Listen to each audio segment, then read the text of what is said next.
Hello guys, welcome back to my YouTube channel. So ഇത് നമ്മൾ നോക്കാൻ പോകുന്നത് എങ്ങനെയാണ് മുട്ട സ്റ്റൂ ഉണ്ടാക്കുന്നതെന്നാണ്. So let's watch it. ഇതിലേക്ക് ആവശ്യമായ സാധനങ്ങൾ: മുട്ട, കറിവേപ്പില, പച്ചമുളക്, ക്യാരറ്റ് ഓപ്ഷണലാണ്, വേണമെങ്കിൽ ഉപയോഗിക്കാം, തക്കാളി, ഉരുളക്കിഴങ്ങ്. തയ്യാറാക്കാം. ഇഡലി ഉണ്ടാക്കുന്ന പാത്രം എടുക്കുക, ഇതിലേക്ക് കുറച്ച് വെള്ളം ഒഴിച്ചു കൊടുക്കുക. അതിനുശേഷം ഇഡലിയുടെ തട്ട് വെച്ചിട്ട് അതിന് മുന്നേ തന്നെ നമുക്ക് ഉരുളക്കിഴങ്ങ് ഈ സ്റ്റീമറിനകത്തേക്ക് ഇടാം, അല്ലെങ്കിൽ കുക്കറിൽ വേവിച്ചാലും മതിയാകും. ഇഡലി തട്ടിൽ കുറച്ച് ഓയിൽ സ്പ്രെഡ് ചെയ്ത് കൊടുക്കുക. മുട്ട ഒഴിച്ചു കൊടുക്കുക.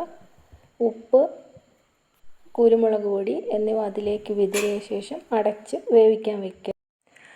അരയ്ക്കാനുള്ള സാധനങ്ങൾ: ഒരു സ്പൂൺ തേങ്ങ, മല്ലിപ്പൊടി, മുളക് പൊടി, മഞ്ഞൾപ്പൊടി, പെരിഞ്ജീരകം. ഇത് മിക്സിയിലിട്ട് നല്ല ഫൈൻ പേസ്റ്റാക്കി കൊണ്ടുവരിക. അപ്പോഴത്തേക്ക് മുട്ട റെഡിയാകും. കിഴങ്ങും ഉരുളക്കിഴങ്ങും വെന്ത് റെഡിയായിട്ടിരിക്കും. നമ്മളതെടുക്കുക. ഉരുളക്കിഴങ്ങ് പെട്ടെന്ന് കട്ട് ചെയ്യുക.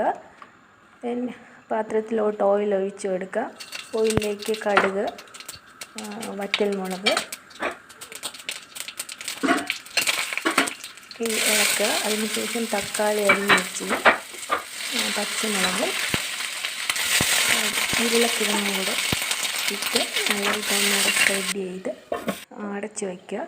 2-3 മിനിറ്റ് കഴിയുമ്പോഴത്തേക്ക് ഇതുപോലൊരു പരുവത്തിൽ കിട്ടും. നമ്മൾ ചെറുതായിട്ടൊന്ന് ഉടച്ചു കൊടുക്കുക. അരച്ച് വച്ചേക്കുന്ന അതും കൂടെ അതിനകത്ത് ഒഴിച്ച് നല്ലതായിട്ട് മിക്സ് ചെയ്യുക. അതിനുശേഷം കറിവേപ്പില, അത് മസ്റ്റാണ്, അതും കൂടെ ഇട്ടതിന് ശേഷം ഒന്നും കൂടെ ഇത് ഇളക്കി അടച്ച് വയ്ക്കുക.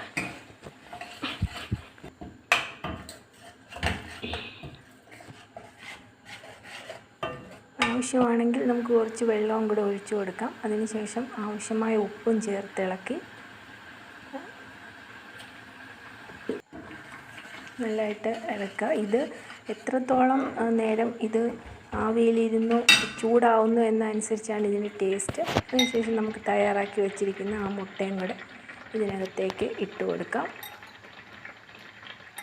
പെട്ടെന്ന് തയ്യാറാക്കാൻ പറ്റുന്ന ഒരു മുട്ട സ്റ്റൂ ആണ്. അപ്പം, ചപ്പാത്തി എല്ലാത്തിൻ്റെ കൂടെ നമുക്ക് കഴിക്കാം. ഈവൻ ചോറിൻ്റെ കൂടെ വരെ നമുക്ക് ഉപയോഗിക്കാം. Thank you for watching. Please subscribe and support me.